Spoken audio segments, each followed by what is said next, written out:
시간 주시는 하나님의 말씀은 마태복음 26장 26절에서 29절까지 말씀입니다. 마태복음 26장입니다. 26절에서 29절입니다.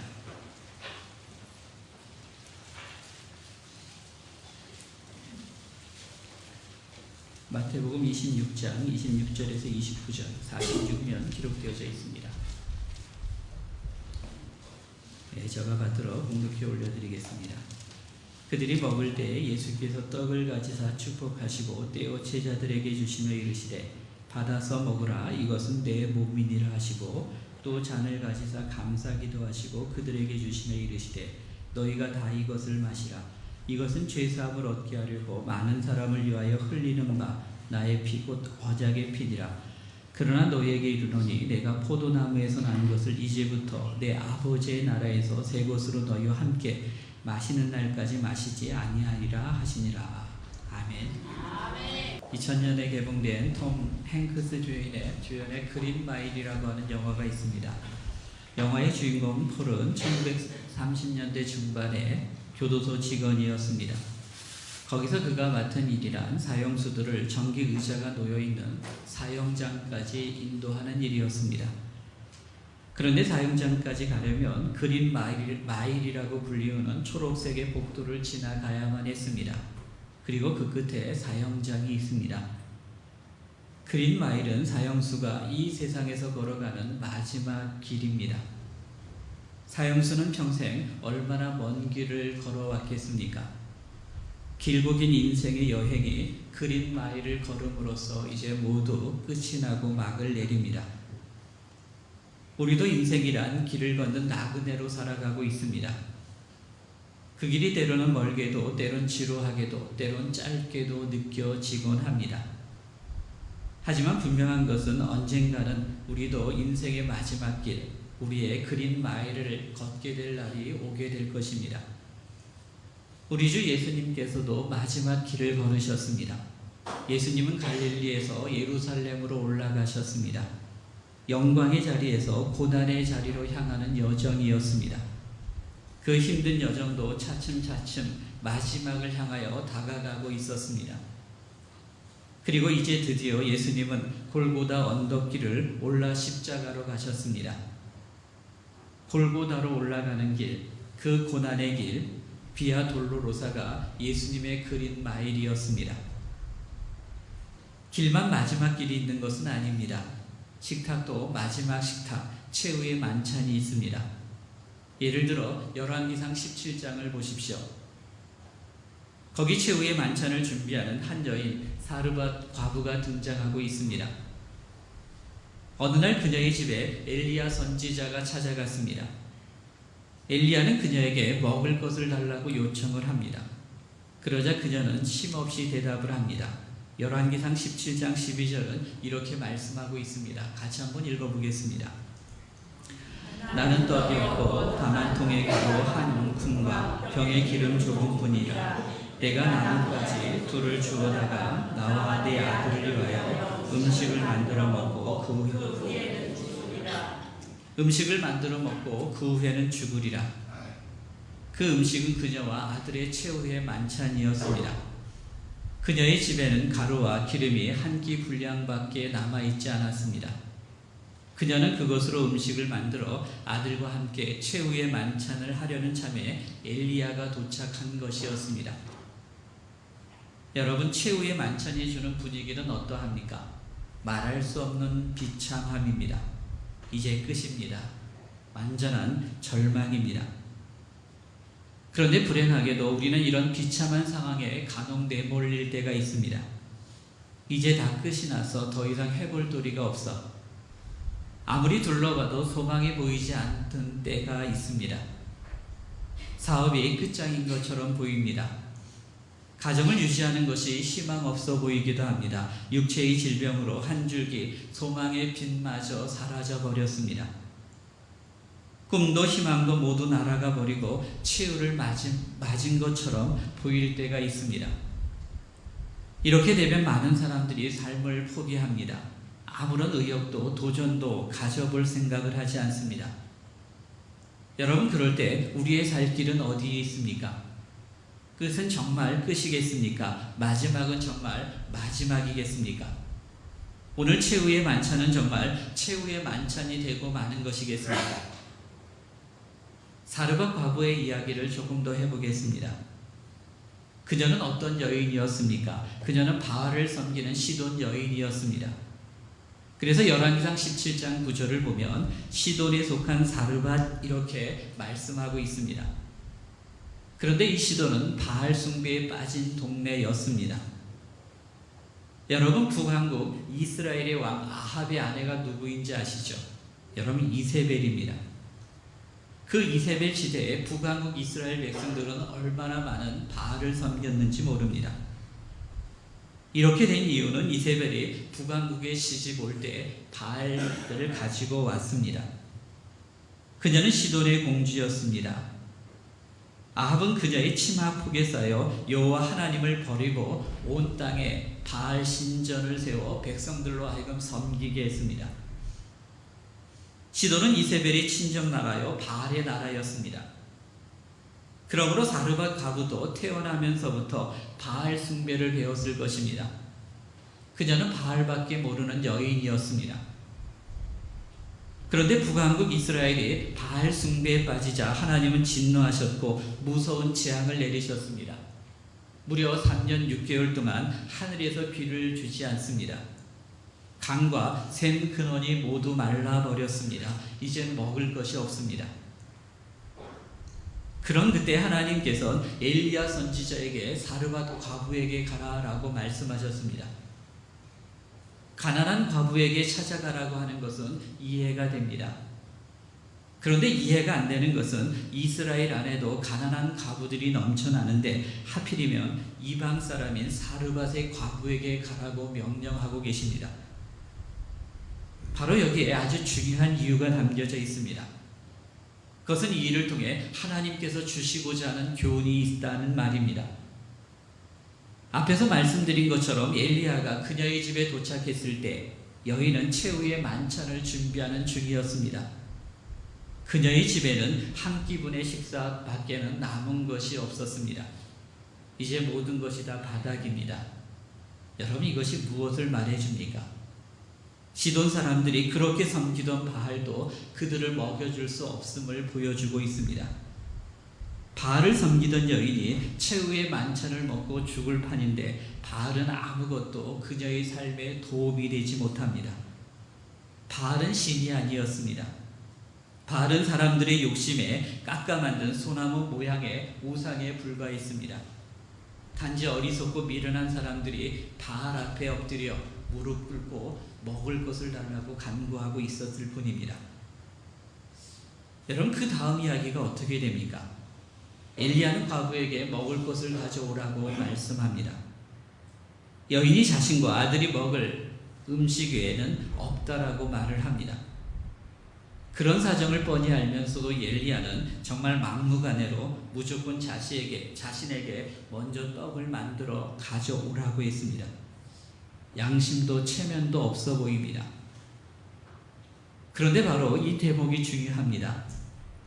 말도 안 되는 것 같이 무리한 엘리야의 말을 들은 이 여인이 어떻게 반응합니까? 뭐 이런 사람이 다 있어라고 하며 화를 내며 내쫓았겠습니까? 그런데 여인은 엘리야를 내쫓기는커녕 떡을 만들어 엘리사에게 가지고 왔습니다. 여러분, 이건 정말 이해하기 힘든 일이었습니다. 아니, 어떻게 그럴 수 있었습니까? 하나님께서는 바로 이 대목을 우리에게 보여주시고자 하셨습니다. 여인의 마음을 생각해 보십시오. 그녀는 엘리야를 보는 순간 그가 이스라엘 사람이며 바알 숭배자가 아니라 여호와 하나님을 섬기는 사람임을 직감했습니다. 그래서 열왕기상 17장 12절에서 당신의 하나님 여호와께서 살아계심을 두고 맹세하노니 라고 말을 하고 있습니다. 당신의 하나님 이렇게 부르고 있습니다. 그녀는 바알을 섬기던 자신의 집에 여호와 하나님을 섬기는 선지자가 도착했다는 것을 알았습니다. 그녀는 지금까지 한 번도 여호와 하나님과 접촉해 본 적이 없었습니다. 저는 태어나면서부터 바알만을 섬겼습니다. 사람들은 늘 말해주었습니다. 바알은 농사의 신이야. 바알은 풍요의 신이야. 바알은 우리에게 풍족함과 다산과 풍요로움을 가져다 줄 거야. 그리고 그녀는 그렇게 믿었습니다. 그런데 지금 가루통에 가루가 바닥이 나도 바알은 아무것도 해주지 못합니다. 그녀는 생각했을 것입니다. 난 지금까지 풍요의 신 바알을 섬겼다. 그러나 그 바알이 내게 해준 것이 무엇인가? 난 지금 아들과 마지막 식사를 하고 죽을 상황에 놓여 있다. 그렇다면 저 사람이 내게 온 것은 새로운 기회가 아닐까? 지금 저 사람이 섬기는 여호와께서 내게 손을 내밀고 계시다. 난 기꺼이 여호와의 사람인 저 사람에게 떡을 만들어 주리라. 어차피 죽을 것인데 무엇이 두려울까? 마지막으로 여호와께 나와 아들을 맡기리라. 여러분, 이건 놀라운 변화였습니다. 지금까지 여인은 늘 자기가 먼저 먹었습니다. 자기 배부터 배부르게 했습니다. 그런데 여인이 떡을 만들어 놓고 엘리야에게 먼저 가져왔습니다. 자신도 아들도 제쳐놓고 엘리야, 여호와의 하나님의 사람에게 가져왔습니다. 이 행동은 그녀의 위대한 신앙 고백이었습니다. 하나님 여호와시여, 이제부터 당신만을 바라보겠습니다. 지금까지는 바알을 바라보면서 살아왔습니다. 하지만 이제는 죽는 한이 있어도 여호와 하나님, 당신의 사랑으로 살아가겠습니다. 저 사람 엘리야의 하나님이여, 나에게도 하나님이 되어주십시오라고 하는 회심의 고백이었습니다. 여러분, 그 후에는 어떤 일이 벌어졌습니까? 여인의 집에 기적이 일어났습니다. 그녀의 집에 가루통에 가루가 떨어지지 않았습니다. 기름병에 기름이 마르지 않았습니다. 흉년이 다 지나가도록 하나님께서는 여호와 하나님께서 여인과 아들을 충분히 배불리 먹여주셨습니다. 아멘. 하나님께서는 과부의 집을 축복하셔서 엘리야와 함께 흉년이 끝나도록 살게 해주셨습니다. 하나님은 흉년 중에도 먹이시는 분이셨습니다. 아멘. 바알이 먹이지 못하던 여인을 하나님께서 먹여주셨습니다. 하나님은 사르반 여인의 만찬이 날마다 계속되도록 은혜를 베풀어 주셨습니다. 그날 여인이 준비했던 식사는 더 이상 최후의 만찬이 아니었습니다. 여호와 하나님은 바알과는 차원이 다르신 분이셨습니다. 하나님께서는 사르반 여인의 이야기를 통해 자신의 위대하심을 온 세상에 선포하고 계십니다. 여러분, 그렇습니다. 하나님은 우리의 절망스러운 최후의 만찬을 최후가 아닌 새로운 시작으로 바꾸시는 분이십니다. 아멘. 여러분, 하나님 안에 머무르시면 결코 최후는 없습니다. 사람들은 이제 다 끝났어라고, 희망이 없어라고 절망할 때 하나님께서 말씀하십니다. 일어나라, 나와 함께 다시 시작하자라고 말입니다. 여러분, 하나님 안에서 다시 시작하십시오.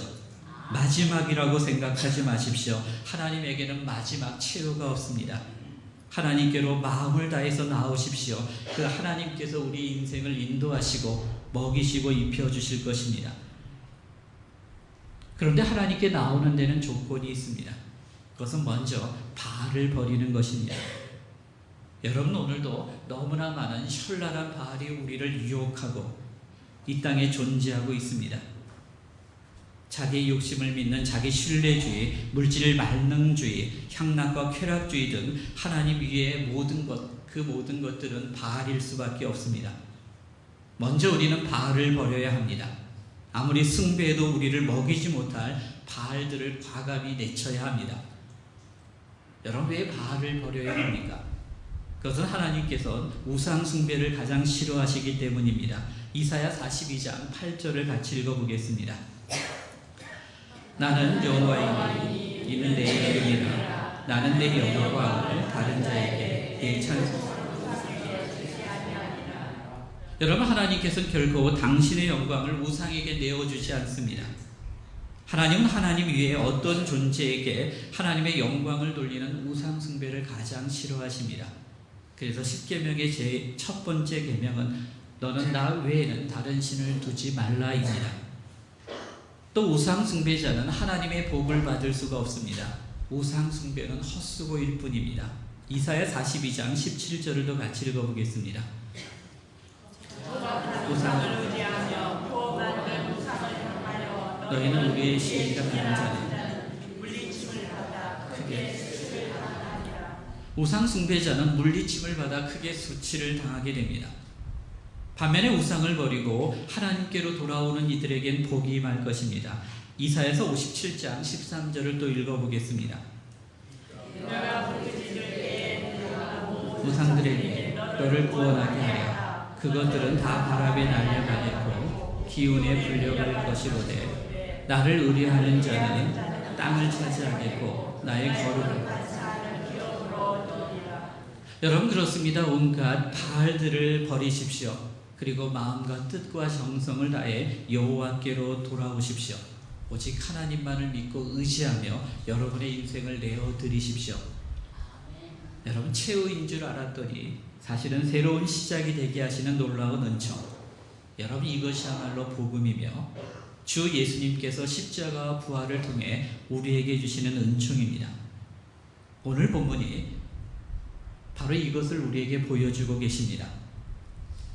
예수님께서 십자가로 가시기 전에 제자들과 함께 식사를 하셨습니다. 우리는 다락방에 있었던 그날 예수님과 제자들의 만찬을 최후의 만찬 이렇게 부릅니다. 제자들은 그 식사가 최후의 만찬이라고 하는 사실을 알지 못했습니다. 하지만 조금은 이상한 느낌이 들었을 것입니다. 분위기와 여느 때와는 분명히 달랐기 때문입니다. 예수님은 그 식사에서 성만찬 예식을 정해주셨습니다. 떡을 떼시면서 제자들에게 주시며 받아서 먹으라 이것은 내 몸이니라 라고 말씀하셨습니다. 또 포도주를 나누어 주시면서 이것은 죄사함을 얻게 하려고 많은 사람을 위하여 흘리는 바 나의 피 곧 언약의 피다 라고 말씀하셨습니다. 주님은 이 예식을 주님께서 오실 때까지 계속하라고 명하셨습니다. 그리고 우리는 이 설교 후에 이 성만찬에 참여하게 될 것입니다. 자, 그렇다면 주님과 제자들의 이 식사는 정말 최후의 만찬이었습니까? 주님은 다시는 제자들과 함께 식탁에 앉지 않으셨습니까? 여러분 그렇지 않습니다. 오늘 본문이 보여주는 이 식탁은 최후의 만찬이 아니었습니다. 예수님의 만찬은 결코 거기에서 끝나지 않았습니다. 단지 잠시 그 만찬을 제자들과 함께 쉬셨을 뿐입니다. 주님은 얼마 동안만 쉬었다가 그 후에는 다시 시작할 것을 말씀하셨습니다. 29절을 또 같이 읽어보겠습니다. 29절입니다. 그러나 너희에게 이르노니 내가 포도나무에서 난 것을 이제부터 내 아버지의 나라에서 새 것으로 너희와 함께 마시는 날까지 마시지 아니하리라 하시니라. 여기에 포도나무에서 난 것이란 포도주를 말할 뿐만 아니라 넓게는 음식물을 말하는 것입니다. 그런데 이것을 영원히 먹지 않는 게 아니라 단지 아버지의 나라에서 새 것으로 마시는 날까지는 마시지 않겠다라고 말씀하십니다. 그러므로 주님의 만찬은 한시적으로만 쉬는 것입니다. 아버지의 나라 즉 하나님의 나라 하늘나라에서는 다시 만찬이 시작될 것임을 말씀하고 계십니다. 그것도 이 세상의 음식물이 아니라 하늘의 것으로 새 것으로 함께 먹고 참여하게 될 것이라고 말씀하신 것입니다. 주님은 여기서 하늘나라에서의 영원한 만찬을 말씀하고 계신 것입니다. 그러므로 우리는 본문의 식사를 최후의 만찬이라고 말해서는 안 됩니다. 단지 잠시 식탁을 얽마실 뿐입니다. 그 후에는 영원한 하늘나라의 만찬으로 이어지는 것입니다. 주님은 어떻게 최후의 만찬을 영원한 만찬으로 바꾸셨습니까? 그것이 바로 십자가와 부활을 통한 은혜입니다. 우리 모두는 한 사람도 예외 없이 다 죄인들입니다. 죄는 죽음이란 형벌을 가져옵니다. 우리 모두는 그 죄로 인한 죽음 앞에 서 있습니다. 영원한 지옥의 멸망이 우리를 기다리고 있습니다. 우리 역시 그린 마일을 걸어 사형장으로 들어서는 죄수와 같습니다. 그게 저와 우리 모두의 마지막이고 최후였습니다. 그런데 주님은 우리를 살리시기 위해 십자가에서 피 흘려 주셨습니다. 십자가가 세워진 곳은 골고다 언덕입니다. 그 골고다의 뜻은 해골입니다. 이스라엘의 많고 많은 장소 중에 주님의 십자가가 세워진 곳은 골고다 해골이었습니다. 여러분, 그 놀라운 복음이 세상에 어디 있겠습니까? 그 장면을 머릿속에 그려보십시오. 해골의 정수리 위에 십자가가 우뚝 세워졌습니다. 그 십자가에서 찢어진 예수님의 몸으로부터 붉은 피가 십자가를 타고 해골 위로 흘러내립니다. 주님의 그 붉은 피에 젖은 해골이 새로운 생명으로 되살아납니다. 여러분, 어찌 복음을 이보다 간단 명료하게 설명할 수 있겠습니까?